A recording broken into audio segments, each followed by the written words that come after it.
Gerçekten beynimizin sadece %10'unu mu kullanıyoruz? Aslında bir yalanı 100 yıl boyunca söylerseniz sonunda gerçek olur. Tıpkı beynimizin %90'ının uyuduğu yalanı gibi. Eğer o filmlerdeki gibi beyninizin gizli potansiyelini açığa çıkaran bir hap bekliyorsanız size bir haberim var. Çünkü bu güç sizin kafanızın içinde, beyninizde. Ama muhtemelen onu yanlış kullanıyorsunuz. Bugün beynimiz hakkında anlatılan o efsaneyi çöpe atıyoruz ve yerine çok daha güçlü bir şey koyuyoruz. Sizin kontrolünüzü. Peki bu %10 efsanesi nereden çıktı? Bu aslında 1900'lerin başında yanlış anlaşılan bir makaleden ileri geliyor.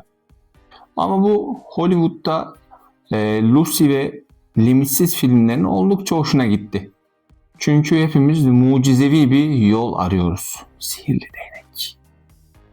Ama elbette bilim yanılmaz çünkü beynimizin içindeki 86 milyar nöron kafamızın içinde vızır vızır çalışıyor.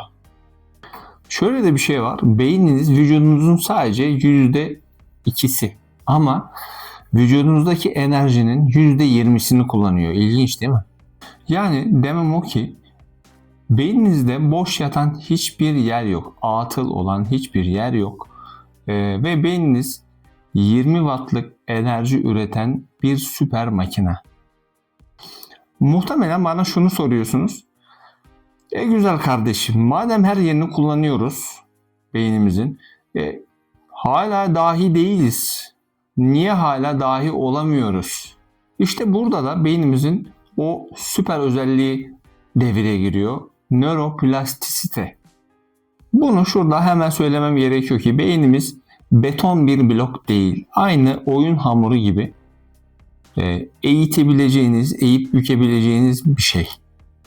Siz yeni bir şey öğrendiğinizde veya korkularınızın üzerine gittiğinde veya hayatınızda bir şey değiştirdiğinizde, bir rutininizi değiştirdiğinizde beyninizde nöronlarınız yeni yollar inşa ediyor. Bu da ne anlama geliyor biliyor musunuz? Şu anki haliniz geçmiş seçimlerinizin bir sonucu olmuş oluyor aslında. Eğer ben bunu yapamam derseniz tırnak içerisinde o zaman başarısızlık yolunu beyninizde beton dökerek güçlendirmiş oluyorsunuz. Yani kendi kendinize yapıyorsunuz. Ben bunu başaramam derseniz başaramazsınız, başaramayacaksınız. Ama ben bunu yapabilirim, ben bunu becerebilirim, ben bunu öğrenebilirim derseniz o zaman da kendi yolunuzu kendiniz açıyorsunuz. Siz bunu dediğinizde beyniniz bunu yapabilmek için yeni yollar açıyor, yeni bağlantılar kuruyor ve sizin bunu başarabilmeniz için ne gerekiyorsa yapıyor zihinsel olarak, mental olarak. Kısacası şu ki yani siz ne düşünürseniz, siz ne söylerseniz beyniniz ona inanır. Hemen şöyle bir slogan geçeyim ben size. Beyninizin kiracısı değil, sahibi olun. Ama güzel oldu değil mi? Güzel laf yani. Tonajlı.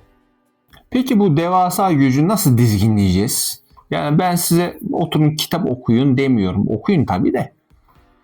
Beyninizin biyolojisini değiştirecek 5 altın sütun, 5 altın kural, uygulamanız gereken 5 şey ya da.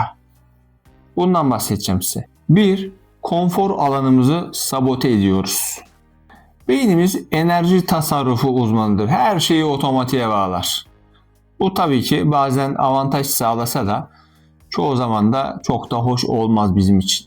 Az önce söylediğim şey, siz rutin dışına çıktığınızda da beynimiz yeni yollar aramaya başlar. Kısacası hayatta kalma moduna geçer. Otomatik moddan çıkıp. Mesela buna nasıl örnek verebilirim? Mesela saatinizi veya bilekliğinizi normalde taktığınız kolunuzun tam tersine takın. Saatinizi bu şekilde yapın. Dişlerinizi sağ elinizle fırçalıyorsanız bu sefer bugün sol elinizle fırçalayın. Her gün işe, okula hangi yoldan gidiyorsanız tam tersi farklı bir yoldan gidin. Yani beyninizi ters köşe yapın. Bu ne yapacak? Beyninizin sol lobuyla sağ lobu arasındaki iletişimi zorlayacak ve nöronlarınızı ateşleyecek. Nöronlarınızı ateşleyin arkadaşlar. Yan gelip yatmasınlar. İkincisi BDNF proteini. Yani beyin gübresi. Beynin gübresi mi olmuş? Aslında egzersiz yaptığınızda sadece kaslarınız gelişmiyor arkadaşlar. Bunun yanında beyninizde BDNF proteini de salgılanmış oluyor, üretilmiş oluyor. Bilim adamları da buna beynin gübresi diyor. Peki ne yapıyor arkadaşlar bu BDNF proteini? Şöyle ki yeni nöronların filizlenmesini sağlıyor. Eskilerin ise güçlenmesini sağlıyor. Bulunmaz nimetmiş bu ya. Yani bu da şu demek oluyor ki sizi terletecek bir yürüyüş, egzersiz çözeceğiniz bir bulmacadan 10 kat daha iyi olmuş oluyor. 3 numaramız glimfatik temizlik. Yani uyku arkadaşlar. Uyku aslında bir dinlenme değil, beynin gece vardiyası arkadaşlar. Öyle düşün. Glimfatik sistem biz uyurken çalışıyor. Gece biz uyurken o beyindeki toksit proteinleri temizliyor. Sonuç olarak uykusuz kaldığımızda beynimiz kirli kalıyor. İşte uykusuz kaldığımızda odaklanamama problemimizin tek sebebi bu. Beynimiz kirli çünkü. İşte bu da yorgunluk değil, aslında beynimizdeki temizlenmeyen atıklar olmuş oluyor.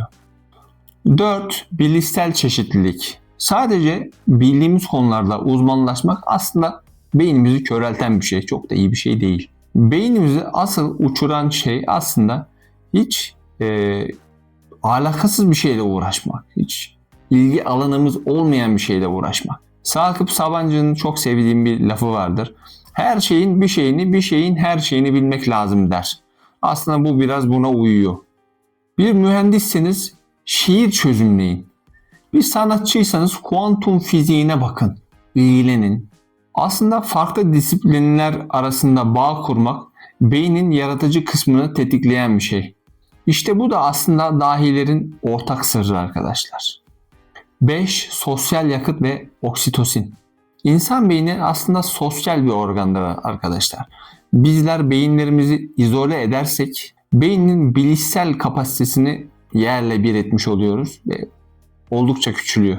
Mesela böyle sevdiğimiz kişilerle veya bilgisi yüce kişilerle sohbet ettiğimiz zaman kendimizi iyi hissederiz. Değil mi? Zihnimizin açıldığını hissederiz. İşte bu biraz bununla alakalı. Derin ve anlamlı bir sohbet sırasında aslında oksitosin salgılanır arkadaşlar. İşte bu da beynin karar verme mekanizmasını korur. Şunu hemen eklemem gerekiyor ki yalnız kalmak beyin için sigara içmekten çok daha zararlı. Zihninizi açmak istiyorsanız zeki insanlarla sohbet edin, tartışın. Merak beynin yakıtıdır. Yani merakınızı tetikleyin, merakınızı teyakkuzda tutun mutlaka, sürekli. Çünkü soru sormayı bıraktığınızda, daha doğrusu merak etmeyi bıraktığınızda beyniniz yaşlanmaya başlar. Sonuç olarak beynimizin %90'ı aslında kapalı değil. Tamamen emrinizde, %100'ü emrinizde beyninizin dostlar. Her gün aynı şeyleri düşünürseniz aynı hayatı yaşarsınız. Ama bugün şu an hemen yeni bir karar verebilirsiniz. Bir korkunun üzerine gitmek, yeni bir dilin ilk kelimesini öğrenmek, beyninizdeki o ışıl ışıl yeni yolun başlangıcıdır.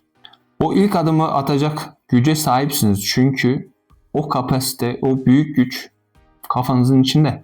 Siz bugün beyninizde hangi yolu açacaksınız?